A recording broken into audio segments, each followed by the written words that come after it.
자, 다음은 이제 리스테리아 모노사이토제네스라는 균이고요.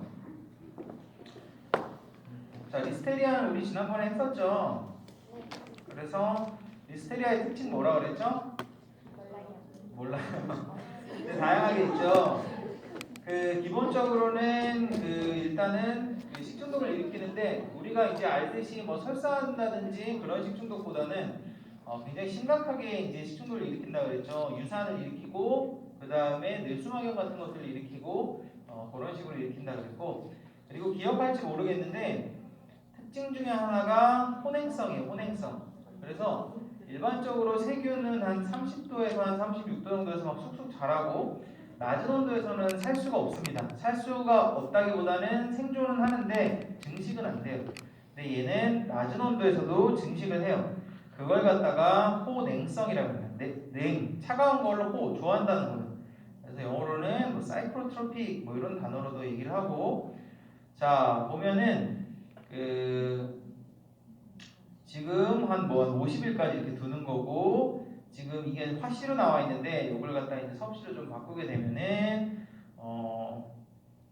한 8도 정도, 8도 정도면 되게 굉장히 낮은 온도죠, 그죠? 그래서 뭐 그냥 마트 같은 데서 한 10도 이내로 냉장 보관하는 경우도 굉장히 많단 말이에요. 그러면은 뭐 10일도 되지 않았는데 순식간에 이게 1로그당 10배씩 증가하는 거거든요. 세균이 지금 한 10,000배 정도 증가한 거죠. 확 증가해 버리죠, 그죠? 그래서 뭐 4도 정도만 돼도 한 열흘 정도만 열흘 한 20일 안짝으로 보관을 하게 되면은 마찬가지로 확 올라가게 되고, 그래서 좀 낮은 온도에서 보관을 해도 다른 세균이 이렇게 증식이 안 되는데 얘네들은 낮은 온도에서도 증식이 되는 것들이 특징입니다.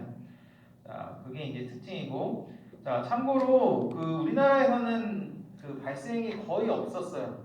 리스테리아는 거의 없었지만 외국은 되게 많습니다. 그래서 제가 이제 그때 뭐 캔델로프 멜론 같은 거 막 보여주고 그랬잖아요. 외국에서 보도된 거, 뭐 코울슬론이, 우윤이 이런 식으로 해갖고 보시면은 데스 사람이 많이 죽었어요. 그래서 굉장히 사망률도 높고 좀 위험한 그런 세균이라고 그때 말씀을 드렸고, 자, 원인이 되는 식품들은 뭐 다음과 같아요. 기본적으로는 고기 같은데 어느 정도 오염이 돼 있는 편인데 뭐 잘 익혀 먹고 하니까 여기서는 문제가 많이 안 되는 편이고, 전통적으로 제일 문제가 됐던 게 바로 우유랑 유제품이에요. 그래서 보통은 이제 우유라든지 아니면 치즈 같은데 이제 오염이 돼서, 치즈도 이제 숙성 과정을 제대로 거쳤으면 상관이 없는데 숙성이 이제 제대로 안 된 그런 이제 비살균 치즈 같은 거, 그런 거에서 이제 오염이 돼서 식중독 일으킨 경우가 많았는데, 한번 말씀드렸지만 요새 우유는 크게 문제가 안 된다 그랬죠. 멸균, 살균 잘 돼 있기 때문에. 그리고 당연히 냉장식품에서 식중독을 일으키겠죠.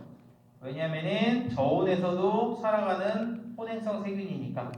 그 다음에 연어라든지 뭐 훈제 연어, 두부 이런 데서도 좀 일으키는 편이고, 그 다음에 즉석식품에서도 문제를 좀 일으키는 편입니다. 그래서 굉장히 다양한 식품에서 문제를 일으켜요.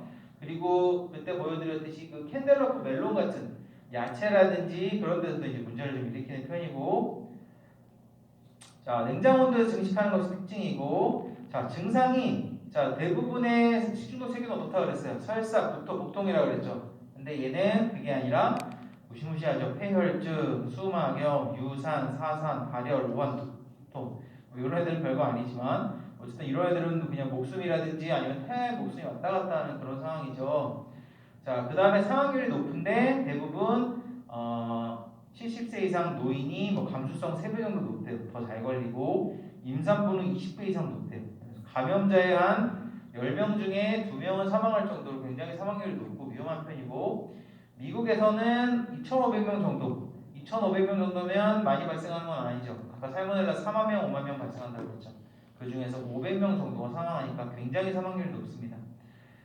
10% 정도는 사람의 장관에 문제를 할 수도 있고, 자, 감염량은 되게 낮아요. 평균 추정. 그래서 조금만 섭취를 해도 이제 문제가 이제 되는 거죠. 그리고 얘는 뭐 중요한 사항은 아니지만 얘는 이제 세포 안에서 살아가는 애입니다.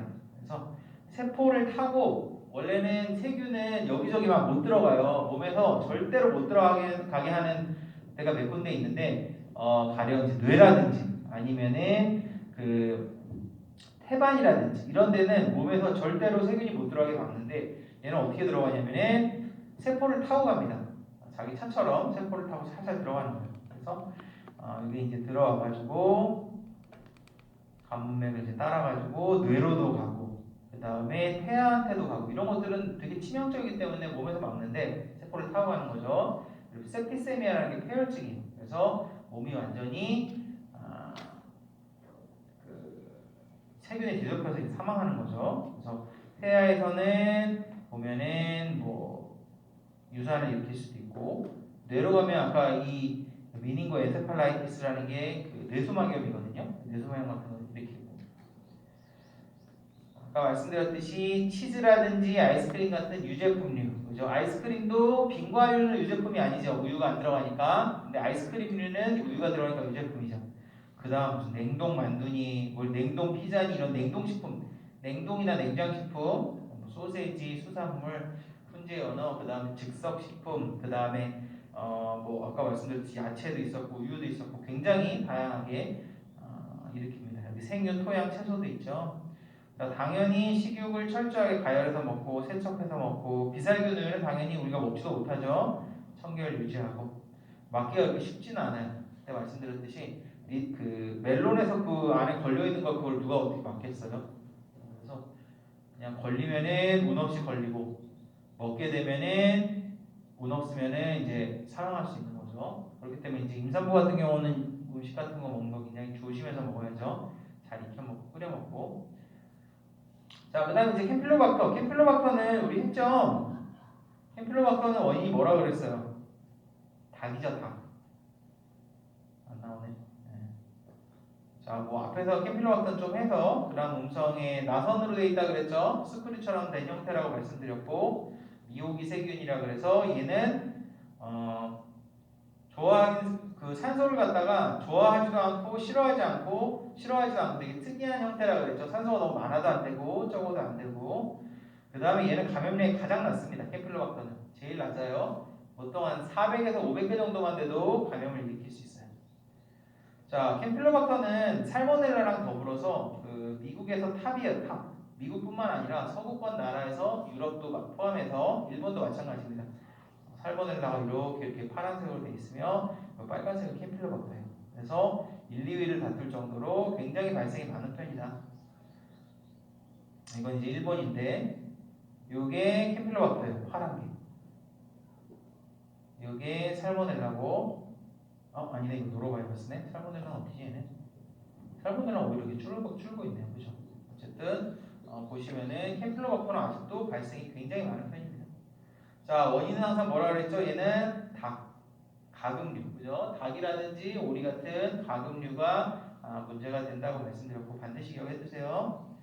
가금류가 가장 우세한 감염 원인이고, 자, 가금류 정상 세균총으로 존재해. 이게 무슨 얘기냐면 닭의 장에서 정상적으로 산다 그랬죠. 닭의 장에서 정상적으로 사느라고 말씀을 드렸고, 육류는 완전히 익혀서 섭취하고, 특히 닭은 그래서 반드시 잘 익혀서 먹어야 된다고 그랬죠. 닭은 미디엄이니 레어니 이런 거 절대 없죠. 닭은 반드시 잘 익혀서 먹고. 왜냐하면 캠필로박터나 살모넬라 같은 일 때문에 그런 거예요. 손 청결을 유지하고 닭고기 조리라든지 우유 살균 및 음용수에 염소소 닭고기 조리 굉장히 주의해야 되고 뭐 증상은 그냥 설사, 구토, 복통 이런 거예요. 그리고 시간 지나면 다 낫습니다. 근데 뭐 여기 제가 강조하진 않았지만 길랑바레 신드롬이라고 해서 얘도 그 자가 면역 쪽으로 좀 합병증이 있긴 있어요. 비교적 유명한 합병증인데. 자, 그 다음에 황색 포도당구균 영어로는 스테피로코커스 아우레우스라고 합니다. 황색 포도당구균 여러분들 좀 들어봤을 수도 있는데, 자, 이게 어디서 많이 있냐면은 피부에 많아요. 그래서 여러분들 얼굴에 여드름 생기잖아요. 그러면은 이 원인이 황색 포도당구균입니다. 황색 포도당구균이 피부에 있으니까 피부가 우리 몸이 걔를 맞서서 이제 싸우다가 백혈구들이 이제 시체가 되면 하얗게 되죠. 여드름을 터뜨리면 이제 하얀 액이 막 툭툭 터져 나오잖아요. 그게 이제 백혈구들의 시체예요. 그 백혈구들이 뭐랑 싸웠냐? 대부분 황색 포도당구균이랑 싸웠습니다. 황색 포도당구균의 특징은 사람 몸에 그냥 그렇게 붙어 있어요. 손이라든지 얼굴 같은 데 붙어 있습니다. 자, 그러면은 사람이 음식을 만들다가 손에 있는 황색 포도당구균이 음식에 들어갈 수도 있겠죠. 그래서 황색 포도당구균이 원인이 되는 이런 음식은 주로 사람 손을 많이 타는 음식입니다. 김밥 같은 것들, 그죠? 자, 그래서 얘는 그리고 특징이 아까 제가 황색 포도당구균의 예를 보여드렸죠. 외독소라 그랬죠. 외독소. 얘가 애초에 독소를 딱 만들어 놓고 기다리면은 사람이 그거를 먹고 식중독에 걸리는 형태예요. 외독소로 이제 식중독에 걸리면은 이거는 증식형 아까 제가 감염형이 있고 독소형이 있다 그랬잖아요. 감염형은 증식할 시간이 있어야 되지만 독소형은 그렇지 않다 그랬죠. 그러니까 얘는 먹고 나서 보통 3-4시간 있다가 질병을 일으킵니다. 여러분들이 만약 김밥을 딱 먹고 나서 4시간 있다 속이 미쓱미쓱거린다. 그리고 얘는 이제 설사보다는 구토예요. 그러면서 막 토를 막 했다. 그거는 황색 포도당구균 확률이 아주 높아요. 왜냐하면은 3-4시간 있다 식중독을 일으킨다는 거는 그 정도로 빨리 식중독을 일으키지 않거든요. 감염형은 증식해야 되기 때문에. 그러니까 그건 독소형 식중독이라는 얘기고. 김밥이라 그러면은 되게 의심스럽죠. 구토를 했다 그러면 또 의심스럽죠. 황색 포도당구균. 그래서 볼 수 있고 사람의 코와 피부에서 흔히 발견되고 20% 사람이 장기간 보유자. 아까 말씀드렸듯이 뭐 우리 몸에 여드름이라든지 뾰루지 같은 것들이 계속 난단 말이에요, 그죠? 그러니까 사실 이런 것들이 피부라든지 뭐 손이라든지 사실 계속 있는 거죠. 여드름같이 경미한 질환부터 시작해서 폐렴이나 수막염의 원인균이 되기도 하고 종종종종 한번 읽어보시고 감염된 상처에 고름에 접촉한다든지 감염자와 피부 접촉한다든지 감염자가 사용한 타월을 같은 거 접촉. 그러니까 뭐 이렇게 여드름 같은 거 함부로 짜다가 뭐 튀거나 이러면은 다른 피부로 감염이 될 수도 있는 거겠죠. 자, 그래서 얘는 설사보다는 구토예요, 구토. 그래서 막 구토가 제가 이제 걸린 사람 들어보니까 막 갑자기 확 뭐 어떻게 표현을 해야 되지? 나도 모르게 그냥 확 나온다고 합니다. 그 정도로 굉장히 구토를 심하게 하는 것 같아요. 자, 잠복기가 되게 짧아요. 그래서 아까 3-4시간 정도면 확 나온다고 그랬죠? 2시간에서 6시간 정도면. 자, 감염량은 세균의 양보다는 독소의 양으로 평가를 해야겠죠? 독소형이니까. 자, 그 다음 피부의 환홍, 피부에는 여드름, 먼지, 하수. 자, 감염원이 뭐라고요? 손을 많이 타는 음식. 도시락이나 김밥 같은 것들. 자, 그래서 이마트에 가거나 아니면 여러분 막 도시락 같은 거 만드시는 분들 보면은 어떻게 해요? 침도 안 튀게 하고 뭐 머리에 모자도 쓰고 그 다음에 손에 꼭 장갑을 끼고 하죠. 그런 것들이 사실은 황색포도당구균 같은 거 이제 방지하기 위한 거고. 자, 손을 통해서 감염되기 때문에 피부 화농성 질환자는 사실은 조리를 금지해야 됩니다. 그래서 손에 어떤 고름 같은 게 생겼다든지 그런 것들은 위험할 수 있겠죠. 손 조리기구 청결 유지하고 일회용 앞치마나 장갑 사용. 그래서 이거는 김밥의 원재료가 오염된 게 아니고 다루는 사람으로 인해서 이런 것들이 생기는 2차 오염의 형태겠죠. 자, 그 다음 이제 바실러스 세레우스예요. 자, 바실러스 세레우스는 얘는 2가지 타입이 있어요. 바실러스는 자, 우리가 앞에서 바실러스 뭐 배웠죠? 바실러스 탄저 배웠죠. 탄저. 바실러스 안스라시스라 그래갖고 안스락스라고 부르는 탄저를 일으킨 애가 바실러스였어요. 그죠? 바실러스는 또 아포도 만들었죠.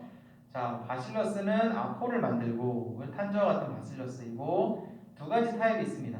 설사를 하는 애들이 있고 구토를 하는 애들이 있어요. 그래서 설사형 애들에 걸리면은 이거는 이 바실러스가 만들어내는 독소에 따라 조금씩 다른데 설사형을 걸리면은 설사를 엄청 하고 구토형에 걸리면은 당연히 그냥 구토를 엄청나게 합니다.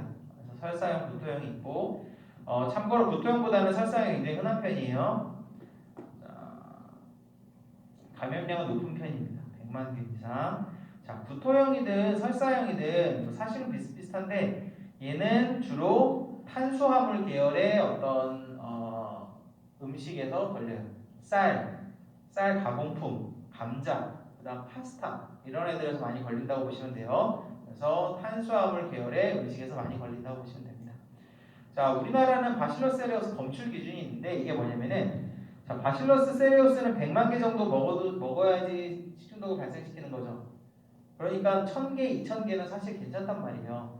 근데 보면은 바실러스가 이렇게 바실러스는 환경에도 되게 많은 균이라서 바실러스에 오염되어 있는 식품이 되게 많아요. 그래서 얘네들한테서 아예 나오면 안 된다 이런 식으로 규제를 하면은 식품을 만들 수가 없습니다. 그래서 감염량이 굉장히 높으니까 우리가 한 1000개까지 아니면 심하면 10,000개까지 좀 허용을 해주겠다. 이런 식으로 보통 허용을 해줍니다. 그래서 장이라든지 뭐 생식 같은 것들 다 탄수화물 들어있는 애들이죠. 뭐 장 들어있는 애들. 그 다음에 비가열 과실 채소류 음료 같은 게 얘가 뭐가 있냐면은 아임리얼 이런 거 혹시 아세요? 그렇게 그 좀 생과일 같이 이렇게 가열하지 않고 나오는 그런 주스 같은 거, 아임리얼 같은 거. 그다음 뭐 즉석 섭취식품이나 편의식품 같은 것들. 여러분들 먹는 도시락 같은 것도 포함이 되는 거고 특수용도 식품은 이제 뭐 분유라든지 이런 거겠죠. 자, 이런 식으로 그건 영유아 식품이니까 특수용도 식품은 좀 뭐 어떤 특수한 용도로 먹는 그런 식품인가 보네요. 자, 어쨌든 좀 얘는 좀 완화를 시켜놨어요. 1000개 중에 몇 개까지는 괜찮다. 이런 식으로. 자, 여기 사진에 잘 나오지 않는데 아포가 있다고 그랬죠. 이거 아마 아포를 아마 찍는 것 같고 뭐 유제품 쌀이나 조리된 동양 음식. 그래서 우리나라에서는 쌀이라든지 이런 탄수화물 계열의 음식을 많이 먹다 보니까 발생이 좀 많은 편이고 우리나라나 일본 같이 그 동아시아에서 좀 많은 편이고 미국에서는 이게 어디서 많이 발생이 되냐면은 그 볶음밥에서 많이 발생돼요. 볶음밥. 미국 사람들이 볶음밥 되게 많이 먹거든요. 그래서 그 볶음밥 같은 경우에 이제 좀 가열을 해놓고 저기 조리를 해놓고 하루 종일 그거 쓰죠. 그런 경우 되게 많죠. 이제 그런 경우에 좀 발생되는 경우가 있고 우리나라도 중국집에서 볶음밥을 만들어 놓고 하루 종일 쓴단 말이에요. 그런 과정에서 이제 바실러스가 발생되는 사례가 꽤 있습니다. 자, 예방법 서서히 가열할 경우에는 스포 생존 가능. 쌀 공류는 비냉장 보관은 지양. 이거는 어렵죠. 쌀이나 공류는 보통 이제 상온에 보통 보관하니까. 작은 양의 음식 준비 이게 뭐냐면은 볶음밥처럼 많이 만들어 놓고 그러면은 식는 과정에서 세균이 이제 증식을 하면서 식는 걸 발생시킬 수 있다는 거예요. 자, 그다음 여시니아 엔테로콜리티카 얘는 기억할 게 별로 없어요. 여시니아 엔테로콜리티카 기억할 게 별로 없고 다만 얘는 리스테리아랑 비슷하게 냉장 온도에서도 자라냅니다.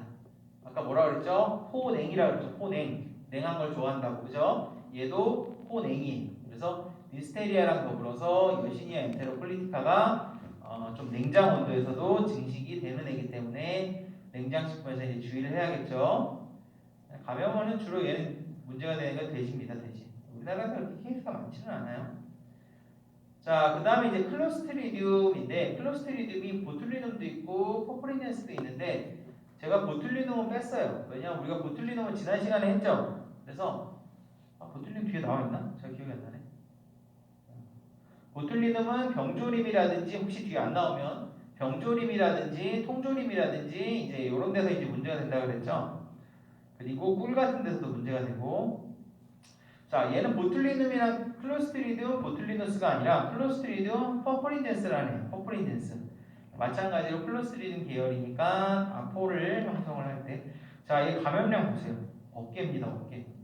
엄청나게 많이 먹어야지 발생이 되는데 상당히 케이스가 많아요. 그 미국이나 서구권에서는 한 탑 3 정도에 들어갈 정도로 케이스가 많고 우리나라에서도 퍼프린덴스 케이스가 꽤 많은 편이에요.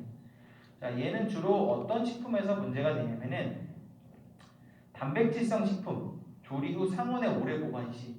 그래서 그 마트 같은 데 가면 편육 같은 거 이제 삶아놓고 하루 종일 팔잖아요. 그죠?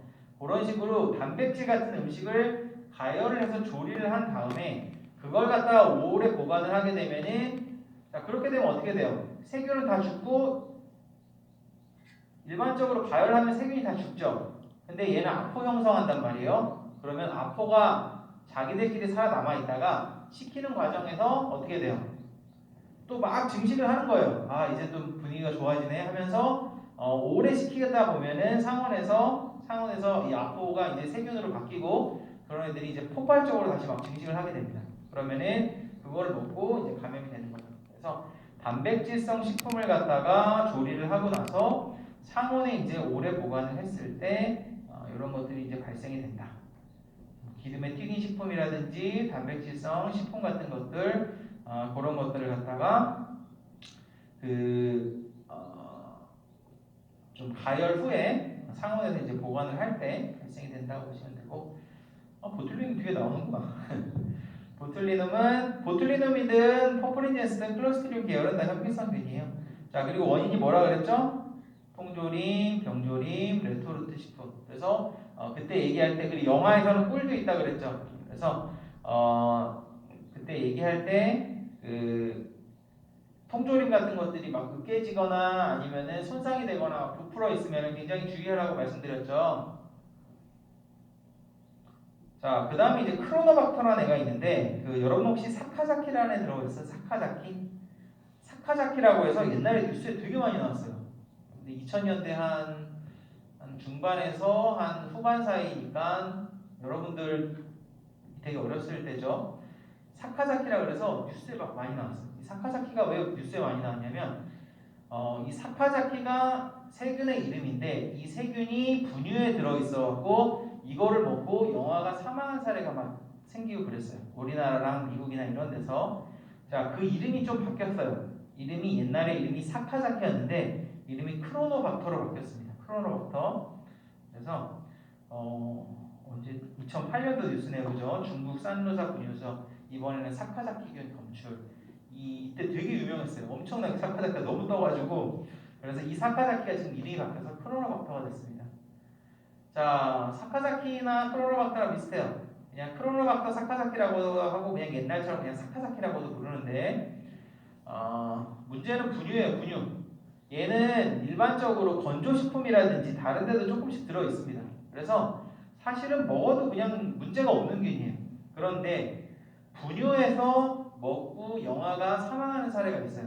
그래서 여러분들 이제 분유라고 하면 안에 세균도 하나도 없고 완전 멸균됐을 거라고 생각하는데 그렇지는 않아요. 분유도 어느 정도 세균이 조금 있는 경우가 있습니다. 자, 근데 다른 세균은 괜찮은데 사카자키가 들어있게 되면은 영아는 어때요?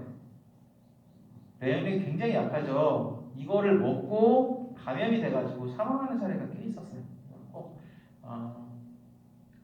그냥 너무 복잡하게 생각할 거 없이 크로노박터 하면은 원인은 분유라고 그냥 알아두시면 됩니다. 사실은 물, 토양, 동물 장관 등에 정상적으로 그냥 존재하는 세균이라고 보시면 되고 여러분들은 먹어도 괜찮아요. 그런데 어린애들이 먹으면 그건 얘기가 다른 거죠. 그래서 이런 거를 기회감염이라고 해요. 여러분 그때 그 칸디다층 할 때 기회감염 우리 배웠죠? 기회감염이 뭐라 그랬죠? 얘는 그냥 우리 몸에 정상적으로 사는 애예요. 그죠? 정상적으로 사는 애인데 어떤 뭐 특정한 어떤 상황이 와서 아니면은 어떤 특정한 환경에서 병원성을 갖게 되는 게 기회감염이라고 그랬죠. 그렇죠? 선생님이 이제 일종의 기회감염으로 해서 일반적으로는 괜찮은데 특정한 환경에서만 그럴 정도로 병원성이 이제 낮은 애인데 영화에서는 이제 문제가 많이 됐던 거죠. 그래서 영유아가 폐혈증, 뇌막염, 괴사성 장염같이 하나같이 목숨을 그냥 굉장히 위협하는 그런 질병 같은 거 많이 걸렸던 거예요. 그래서 WHO, FAO 합동 워크숍에서 1살 미만의 영아가 위험군이고 모든 사람이 질병을 유발할 수도 있다. 기회감염을 통해서죠. 이런 애들이 다 위험합니다. 자, 뭐 기타 세균성 식중독, 이질균, 마이코박테리움 보비스, 이거 결핵 우리 배웠죠? 우연결핵. 브루셀라 배웠죠? 그죠? 기억나시죠? 이질도 배웠죠? 그죠? 피칼 투 오랄의 형태로 감염된다 그랬죠? 분변 구강 경로로. 자, 이제는 바이러스를 봅시다. 자, 바이러스의 세균의 차이점은 뭐예요? 그때 말씀드렸듯이 세균은 자기가 단백질도 갖고 있고 자기가 혼자 생존할 수 있다 그랬죠. 무생물에서. 바이러스는 그게 안 돼요. 자, 바이러스는 이렇게 들어오면은 세포에서 반드시 증식한다 그랬죠. 들어오면은 이 안에 겉에 있는 게 어떤 부착 단백질 같은 거거든요. 침입을 하기 위해서 자기 단백질을 좀 쓰고 여기 있는 게 이제 RNA, DNA 이런 거라고 보시면 돼요. 그 다음에 요걸 이제 쫙 펴가지고 자기 걸 갖다가 증식을 막 합니다. 그죠? 자, 여기서 이제 굉장히 다양한 단백질을 사용을 해요. 리보솜도 사용을 하게 되고, 그 다음에 뭐 mRNA, tRNA, 뭐 이런 전령 RNA 뭐 이런 것들이 있는데 이런 것들은 다 세포의 거를 써요. 그리고 나서 세포 거를 쪽 빨아먹고 기생하는 거죠. 일종의 밖으로 증식하는 거죠. 한 개가 쏙 들어와서 이만큼 증식돼서 나가는 거예요. 어떻게? 세포의 모든 시스템을 활용을 해가지고. 자, 이런 식으로 증식되는 게 좀 다르다고 했었죠. 자, 바이러스는 생긴 게 좀 특이해요. 뭐 이렇게 생긴 애들도 있고, 이렇게 생긴 애들도 있고, 이렇게 생긴 애들도 있고, 이렇게 생긴 애들도 있어요. 크게는 DNA 바이러스랑 RNA 바이러스로 나눠집니다. 그래서 뭐 입에 우리 헐거나 이러면은 허피스, 헤르페스 이런 거 부르죠. 그것도 바이러스예요. 그건 DNA 바이러스고, 코로나 같은 경우에는 RNA 바이러스예요. 그래서 아데노, 폴리오, 헤파타이티스, 허피스 이런 식으로 DNA 바이러스도 있고, 지금 그 유명한 코로나, 그다음 감기, 인플루엔자, 뭐 이런 로타 이런 식으로 RNA 바이러스도 있습니다. 자, 그다음 박테리오파지라 그래서 박테리아에 사는 애들도 있어. 세균에 사는 애들도 다양하게 있고. 자, 바이러스는 크기가 매우 작고 RNA나 DNA 유전자로 구성되어 있고 질병을 유발하는데 퓨 파티클만 필요하다는 게 감염량이 낮다는 편이에요. 비교적. 자, 복제하기 위해서 리빙셀, 반드시 살아있는 세포가 필요하다. 그죠? 그렇기 때문에 식품이나 물에서, 이거는 무생물이죠. 무생물에서 증식이 안 되는 거죠. 자, 이런 것도 그냥 한번 참고로 그냥 읽어두시고, 이런 것도 다. 그래서 바이러스가 뭐냐, 이제 나온 내용이고, 자, 일단은 우리는 식중독을 일으키는 바이러스만 알면 되죠. 자, 식중독을 일반적으로 이런 장관계 바이러스라고 그래요. 식중독을 일으키는 이런 바이러스는 굉장히 많은 케이스에서 분변, 구강 경로를 통해서 인체 소화기 계통에 감염되기도 하고, 자, 식품계가 있어요. 네. 그 다음에 식품을 통해서 감염을 되기도 합니다.